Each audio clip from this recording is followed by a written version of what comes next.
Hello friend. I hope आप सब अच्छे होंगे, मस्त होंगे, एकदम चकाचक। आप सबकी पढ़ाई लगातार होती होगी।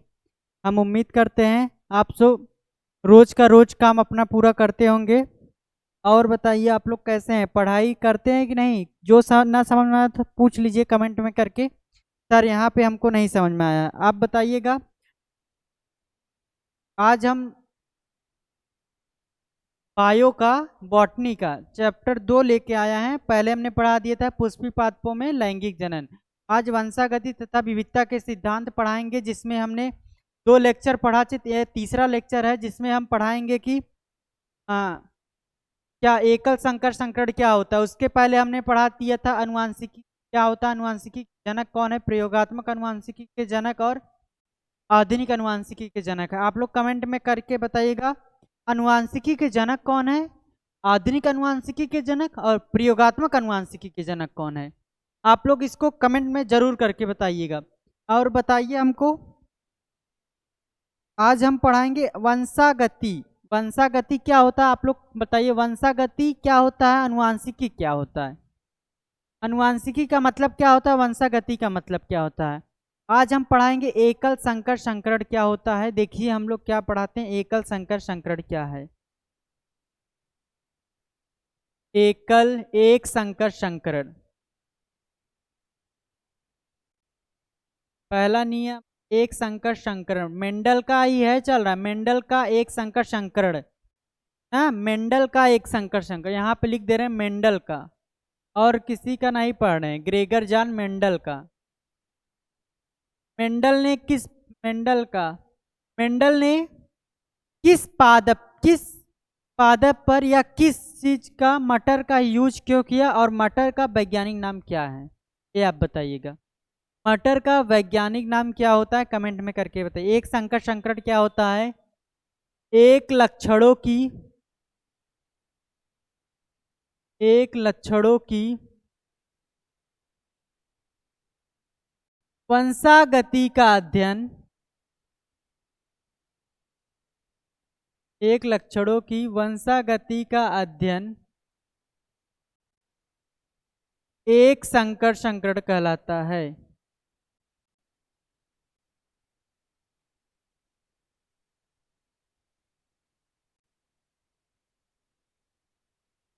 एक संकर संकरण कहलाता है।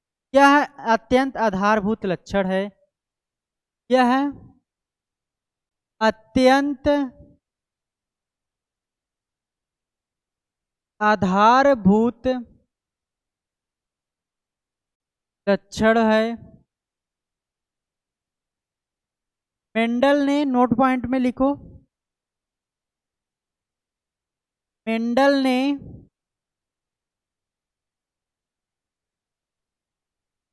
सातों लक्षणों को मेंडल ने सातों लक्षणों का एक संकर संकरण कराए थे।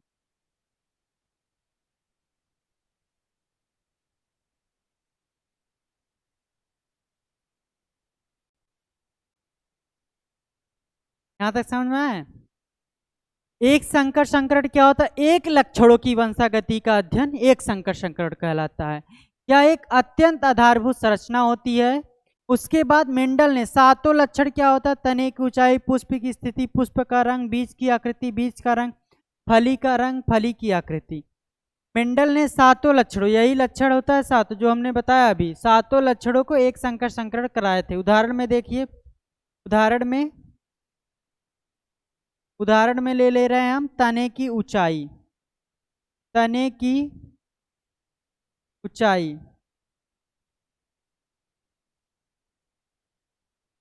लंबा और बौना। लंबा कौन सा विशेषज्ञ है, लंबा और बौना कौन कौन सा विशेषज्ञ है। लंबा प्रभावी विशेषज्ञ है और बौना अप्रभावी विशेषज्ञ होता है। देखिए एक संकर संकरण कैसे कराया जाता है, हम लोग आगे देखते हैं। कितना समझ में आया, नोट करिए जल्दी से। आप लोग कमेंट में जरूर करके बताइएगा सर यहाँ तक हम लोगों को समझ में आ गया है समझ में आ गया ना। अब इसके आगे देखिए, नोट हो गया। आगे देखिए, एक संकर संकर तने की ऊंचाई को लेकर हम लोग करते हैं। इधर हम ले रहे हैं लंबा और इधर ले रहे हैं बौना। देखिए कैसे हो रहा है। कैपिटल टी कौन सा युग्मजी है? स्मॉल टी कौन सा युग्मजी है? कमेंट में जल्दी से बताइएगा। कैपिटल टी कौन सा युग्मजी है और स्मॉल टी कौन सा युग्मजी है? कैपिटल टी जो होता है वह समयुग्मजी है। समयुग्मजी है और स्मॉल टी भी समयुग्मजी है। दोनों देखो समान है, समयुग्मजी। समझ में आया इतना? इसके बाद देखिए समयुग्मजी है तो एक लक्षण का निर्माण होगा। यहाँ से कैपिटल टी, यहाँ से स्मॉल टी, यहाँ तक समझ में आया। फिर उसके बाद कैपिटल टी स्मॉल टी से F1 पीढ़ी का निर्माण होता है। एक विषम युग्मजी विशेषक का निर्माण होता है। विषम युग्मजी का निर्माण होता है जिसे हम क्या कहते हैं? F1 पीढ़ी या प्रथम पीढ़ी। समझ में आना कैसे निर्माण हुआ? यहाँ से कैपिटल टी में से कैपिटल टी एक युग्मक, स्मॉल टी में से स्मॉल टी एक युग्मक, तो F1 पीढ़ी का निर्माण होता है जो विषम युग्मजी होता है। F1 पीढ़ी में स्वयुग्मन की क्रिया चलती है। स्वयुग्मन की क्रिया के बाद एक लंबा, दो संकर, एक बौना का निर्माण होता है। F2 पीढ़ी का निर्माण होता है। F1 पीढ़ी में स्वयुग्मन की क्रिया चलती है। स्वयुग्मन की क्रिया चलती है जिसमें एक लंबा, देखो स्वयुग्मन कैपिटल टी, देखो यही यहाँ बता रहे हैं हम। फिर यहाँ पे कैपिटल टी स्मॉल टी, स्वयुग्मन की क्रिया चल रही है। देखो कैसे चलता है इसमें। यहाँ पे इसको ओपन करो, capital T small T cross कराना है, कैपिटल टी स्मॉल टी। इसको ऐसे करो, कैपिटल टी स्मॉल टी। समझ में आ रहा है नहीं? आया ना? अब देखो इसका क्रॉस कराना है।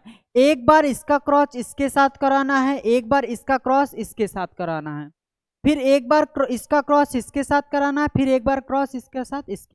समझ में आया ना? कैपिटल टी का क्रॉस एक बार इस कैपिटल टी से कराना है तो क्या किसका निर्माण होगा? Capital T capital T. समझ में आया? फिर एक बार इसका क्रॉस, इसी का क्रॉस एक बार इसके साथ कराना तो किसका निर्माण होगा? Capital T small T. दिख रहा है? Capital T small. फिर एक बार, अब ये तो दोनों हो गए, अब इसका क्रॉस एक बार इससे कराना है तो कैपिटल टी स्मॉल टी। समझ में आया? फिर एक बार और इसका क्रॉस इसके साथ स्मॉल टी।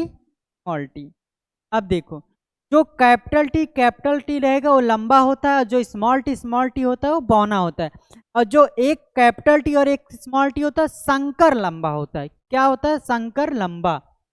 तो देखिए इसमें एक होता है जीनोटाइप,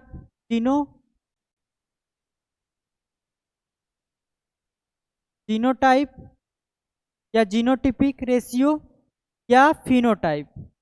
एक होता है फिनोटाइप। जीनोटाइप का मतलब जीन को प्रदर्शित करना, रासायनिक रूप से जीन को प्रदर्शित। फिनोटाइप मतलब लक्षण का दिखाई देना। जो लक्षण इसमें दिख रहा है वही, मतलब लंबा है कि बौना ये है। और इसमें जीनोटाइप मतलब जीन, कौन सा जीन बन रहा है। देखिए जीनोटाइप में बन रहा है 1:2:1। जीनोटाइप में 1:2:1, एक लंबा, दो संकर लंबा और एक बौना। और फिनोटाइप में 3 लंबा 1 बौना। फिनोटाइप में 3 लंबा 1 बौना, 3:1 रेशियो होता है।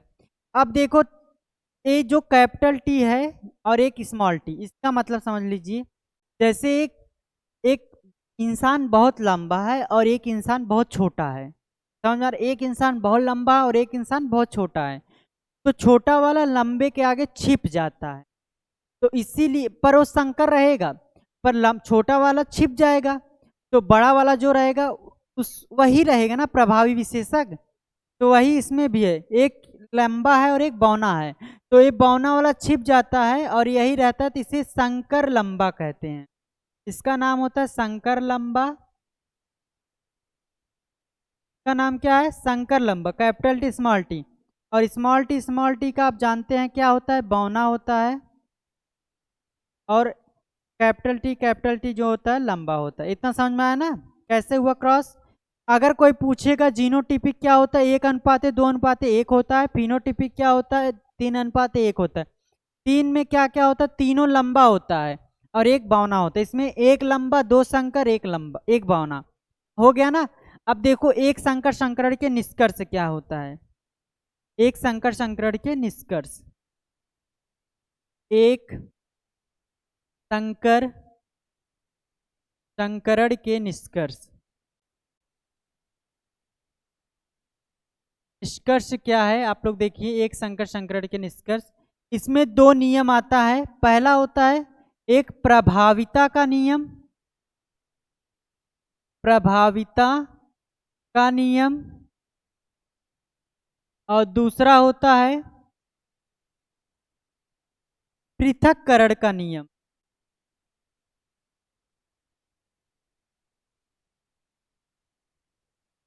पृथक्करण का नियम। एक क्या होता है? प्रभाविता का नियम और एक होता है पृथक्करण का नियम। इतना समझना। प्रभाविता का नियम क्या होता है? एक एक संकर संकरण के आधार पे होता है। अगली हेडिंग बनाओ प्रभाविता का नियम। जो प्रभाविता का नियम होता है, प्रभाविता का नियम देखो अगली हेडिंग रहेगा प्रभाविता का नियम। पहला हेडिंग एकल संकर संकरण में प्रभाविता का नियम जो होता है, लक्षणों का जोड़ा, लक्षणों का जोड़ा जो होता है वह जोड़े की नियंत्रण करता है। में प्रभाविता का नियम यही यही बताता है जब एकल संकर कराते हैं लास्ट में 3:1 में जो फिनोटाइप रेशियो प्राप्त होता है उसको ही प्रदर्शित करता है। यह होता है लक्षणों का कारकों का जोड़ा। कारक जो होता है वह लक्षणों के जोड़े के रूप में नियंत्रित करता है। लक्षणों के जोड़े में से एक जोड़ा खुद को प्रदर्शित करेगा जिसे प्रभावी लक्षण कहते हैं, और एक जोड़ा खुद को प्रदर्शित नहीं करता जिसे अप्रभावी लक्षण कहते हैं। जब टू पीढ़ी में 3:1 में फिनोटाइप रेशियो प्रभाविता के नियम के द्वारा प्रदर्शित होता है। यही होता है कारकों। देखो प्रभाविता का नियम क्या है, पहले आप लोग देखिए क्या है। कारकों को लक्षणों का जोड़ा, लक्षणों का जोड़ा, कारकों को लक्षणों का जोड़ा नियंत्रित करता है, नियंत्रित करता है। कारकों को लक्षणों का जोड़ा नियंत्रित करता है। फिर उसके बाद होता है एक लक्षण। एक लक्षण देखो कारकों को लक्षणों का जोड़ा नियंत्रित करता है। फिर उसी के बाद लिखो विषम युग्मजीय अवस्था में, विषम युग्मजीय अवस्था में, विषम युग्मजीय अवस्था में एक कारक, विषम युग्मजीय अवस्था में एक लक्षण या एक कारक या लक्षण यहीं लिख लो, खुद को प्रदर्शित करता है या खुद को व्यक्त करता है,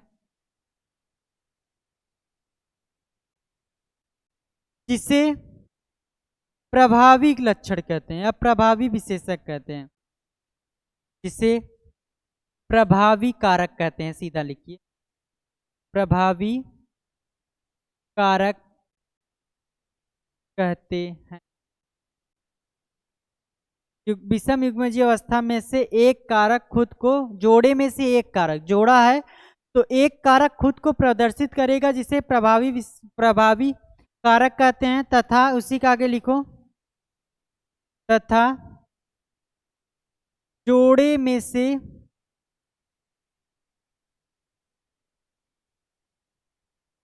एक कारक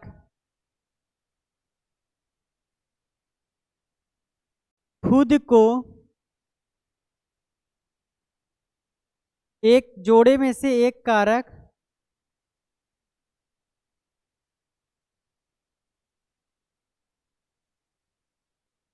जोड़े में से एक कारक खुद को प्रदर्शित नहीं करता है या व्यक्त नहीं करता है,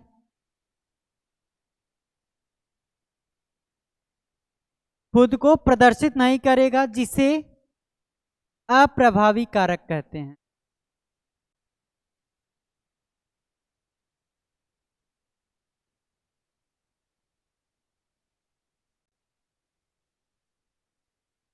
अप्रभावी कारक कहते हैं। इतना समझ में आया ना? अप्रभावी कारक क्या होता है? विषम युग्मजी का मतलब क्या होता है? दोनों युग्मक अलग अलग, एक कैपिटल टी एक स्मॉल टी हो सकता है, या कैपिटल आर स्मॉल आर हो सकता है, यही विषम युग्मजी है। तो विषम युग्मजी जो अवस्था में एक जोड़े में से एक कारक खुद को प्रदर्शित करेगा, जिसे प्रभावी लक्षण या विशेषक कहेंगे, और जो खुद को प्रदर्शित नहीं करेगा उसे अप्रभावी विशेषक है। यही प्रभाविता का नियम है। अप्रभावी कारक कहते हैं किसी प्रक्रिया या क्रिया को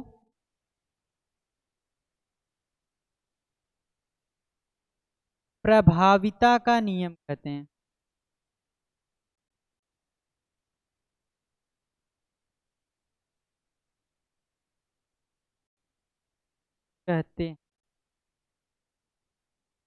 इतना समझ में आया ना? इसी प्रक्रिया को प्रभाविता का नियम कहते हैं। नोट करके जल्दी से बताइए, नोट करिए आप लोग जल्दी से। देखिए कितना अच्छा लिख रहे हैं आप लोग का भी नोट इतना अच्छा होना चाहिए, और एक चीज, हर एक चीज आपको याद होना चाहिए, है कि नहीं? जब हम आप लोगों को पढ़ा रहे हैं अच्छे से, तो आप लोग का भी कर्म होता है पढ़ने का ना, है कि नहीं भाई? हाँ, तब पढ़िए। अगला देखिए क्या है इसी में, नोट पॉइंट में लिखिए, प्रभाविता के नियम। देखिए जो प्रभाविता के नियम है, नोट पॉइंट में क्या रहेगा? 3:1 अनुपात में फिनोटाइप रेशियो का अनुपात, जो फिनोटाइप रेशियो का अनुपात जो 3:1 होता है, वह उसी को व्यक्त करता है प्रभाविता का नियम। F2 पीढ़ी में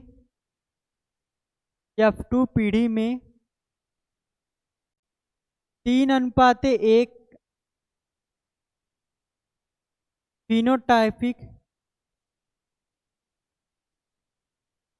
फिनोटाइप अनुपात को दर्शाता है। प्रभाविता का नियम जो होता है, फिनोटाइप में 3:1 अनुपात में अनुपात को दर्शाता है, यही प्रभाविता का नियम है। प्रभाविता का नियम यहाँ से देखिए क्या होता है, कारकों को लक्षणों का जोड़ा नियंत्रित करेगा, और विषम युग्मजीय लक्षण में से एक जोड़े में से एक कारक खुद को प्रदर्शित करेंगे, जिसे प्रभावी कारक, और जो जोड़ा खुद को प्रदर्शित नहीं करेगा उसे अप्रभावी कारक कहते हैं। इसी प्रक्रिया प्रभाविता का नियम कहलाता है। प्रभाविता का नियम के बाद F2 पीढ़ी में 3:1 अनुपात को पुनः दिखाई देना प्रभाविता का नियम। अब समझ में? आप देखिए दूसरा हेडिंग क्या है, F2 पीढ़ी में 3:1 फिनोटाइप अनुपात का पुनः दिखाई देना या दर्शाना ही प्रभाविता का नियम कहलाता है। अब दूसरी हेडिंग क्या होती है, पृथक, इसमें और एक होता है प्रभाविता के नियम के अपवाद। प्रभाविता के नियम के अपवाद। प्रभाविता के नियम के अपवाद में एक होता है अपूर्ण प्रभाविता और एक होता है सप्रभाविता। इसके बारे में आगे पढ़ेंगे, पहले लिख लीजिए। एक होता है अपूर्ण प्रभाविता, अपूर्ण प्रभाविता का नियम, और एक होता है सप्रभाविता का नियम।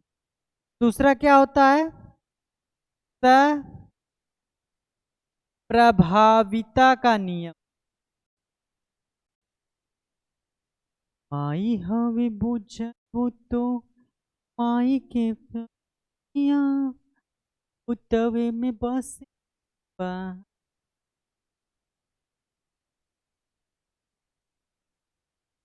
देखिए क्या होता है प्रभाविता के नियम के अपवाद में, अपूर्ण प्रभाविता का नियम और सप्रभाविता का नियम प्रभाविता के नियम के अपवाद है। आप लोगों को समझ में आया होगा तो भाई कमेंट कीजिए, सब्सक्राइब कीजिए, आप लोग चैनल को सब्सक्राइब कीजिए। अगर आप लोगों को हमारा लैंग्वेज पढ़ाने का तरीका अच्छा लगे तो ऐसा मत करिए। बस अब क्या कह सकते हैं, आपका एक सब्सक्राइब हमारे आप लोग क्यों आते हैं। दूसरा नियम क्या है एकल संकर संकरण में? दूसरा नियम यह है पृथक्करण का नियम। पृथक्करण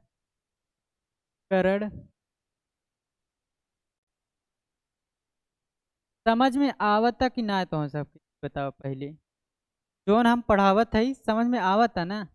ना आवत हो तो बता दे सर जी ना आवता। हाँ एकदम ठेठ भाषा आवता, आवेला कि नहीं समझ में जो पढ़ाई ला हम आवेला ना? तो क्यों आप लोग वीडियो को शेयर और कमेंट लाइक नहीं देते हैं, जवाब नहीं दे रहे हैं? पृथक्करण का नियम क्या होता है देखिए, चलिए आप लोगों से छोड़िए। पृथक्करण का नियम जो होता है युग्मक, पृथक्करण को नियम को विसंयोजन का नियम भी कहते हैं। इसे देखो पृथक्करण का नियम या इसे युग्मक शुद्धता का नियम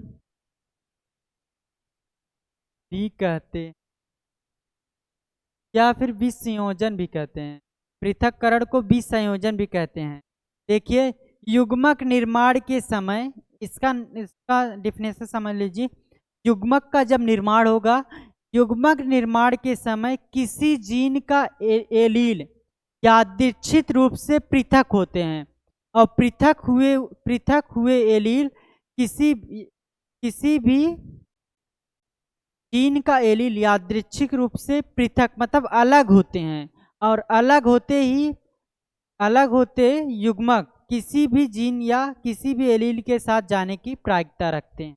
उसे ही क्या कहते हैं पृथक्करण का नियम। फिर से समझें, युग्मक निर्माण के समय किसी भी जीन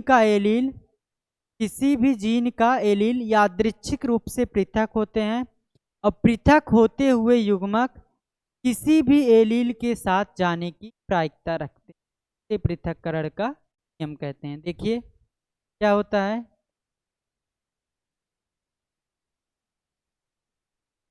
युग्मक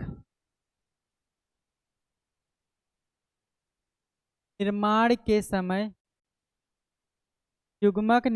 के समय किसी भी जीन का एलील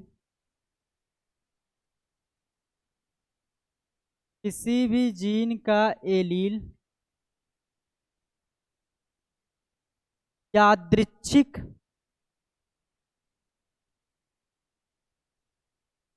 रूप से रैंडम में यादृच्छिक का मतलब होता है रैंडम में है। एलील रैंडम में क्या होता है, यादृच्छिक का मतलब होता है एलील यादृच्छिक रूप से अलग या पृथक होते हैं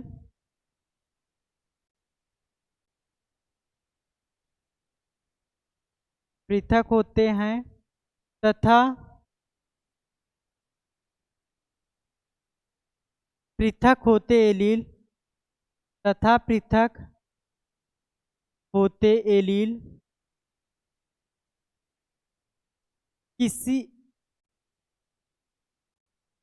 किसी भी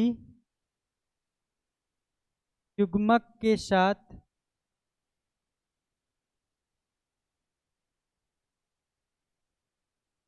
विसंयोजित हो जाते हैं।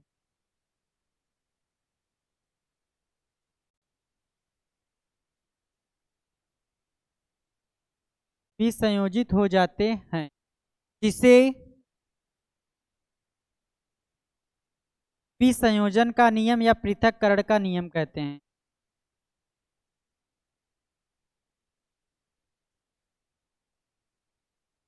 विसंयोजन का नियम या पृथक्करण का नियम कहते हैं।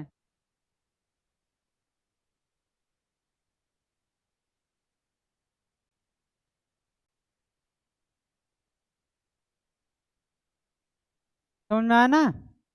इतना आप लोगों को समझ में आया नहीं? पृथक्करण का नियम क्या होता है? युग्मक निर्माण के समय किसी भी जीन का एलील यादृच्छिक रूप से पृथक होते हैं तथा पृथक होते एलील किसी भी युग्मक के साथ विसंयोजित हो जाते हैं। इसे विसंयोजन का नियम या पृथक्करण का भी नियम कहते हैं। नोट में लिखिए।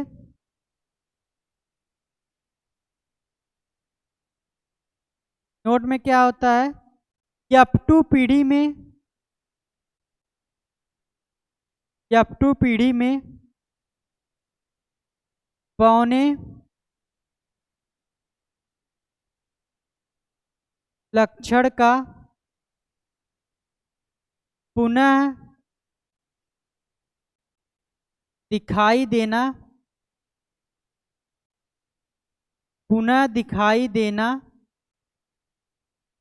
पृथक्करण की पहचान है। पृथक्करण की पहचान है। समझ में आ गया ना? अब एकल संकरण पूरे तरीके से खत्म हो गया है। अब अगली हेडिंग क्या रहेगा? आरसी पुन्नेट चेकर बोर्ड विधि क्या होता है? एक ये है, छोटा सा पॉइंट है, 1 नंबर में पूछ सकता है, खाली वैज्ञानिक का नाम ही पूछ। चेकर बोर्ड विधि क्या है? चेकर बोर्ड विधि क्या होता है? देखिए, चेकर बोर्ड विधि किसने दिया था? आरसी पनेट नामक वैज्ञानिक ने दिया था। चेकर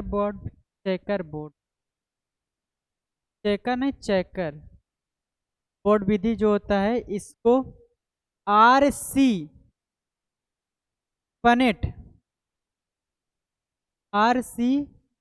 पनेट नामक वैज्ञानिक ने दिया था।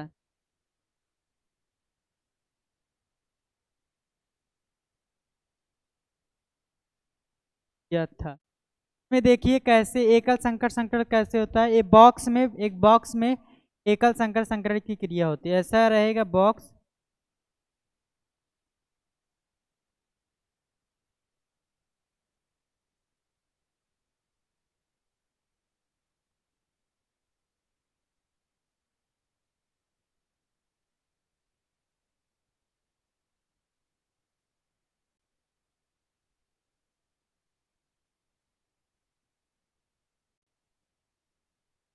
देखो कैसे होगा इसका। एक बॉक्स है, अब देखिए इसका क्रॉस कैसे कराएंगे। पहले एक बार इसका क्रॉस इसके साथ कराए, कैपिटल टी हो गया लंबा। फिर एक बार क्रॉस इसके साथ शंकर लंबा हो गया ना। फिर एक बार क्रॉस इसके साथ कैपिटल टी स्मॉल टी। फिर एक बार इससे निर्माण वाही हुआ नहीं, कैपिटल टी। देखिए कैसे हमने करवाया है। सबसे पहले आप लोग देख लीजिए, नहीं समझ में आएगा, हम समझ रहे हैं आप लोग। देखिए कैसे करवाए हमने। सबसे पहले इसका क्रॉस इसके साथ कैपिटल टी, इसका क्रॉस इसके साथ कैपिटल टी स्मॉल टी। इतना समझ में आया?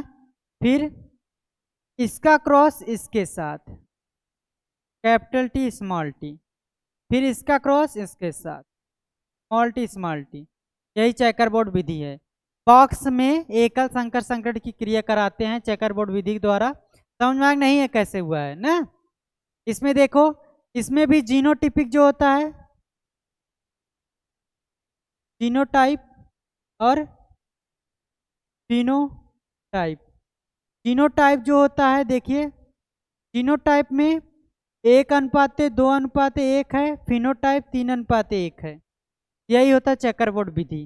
समझ में आया ना? और जो हम लोग अभी ऐसे तीर से कर रहे थे, ऐसे वाला, उसको हम फोर्क लाइक मेथड कहते हैं। इस विधि को जो हम ऐसे हम लोग किए हैं, ये वाला, ये विधि जो होता है, इससे फॉर्क लाइक मेथड कहते हैं, मेथड कहते हैं। यहाँ तक हो गया ना। देखिए हम लोग क्या क्या आज पढ़े हैं, इसके बाद कल पढ़ा जाएगा।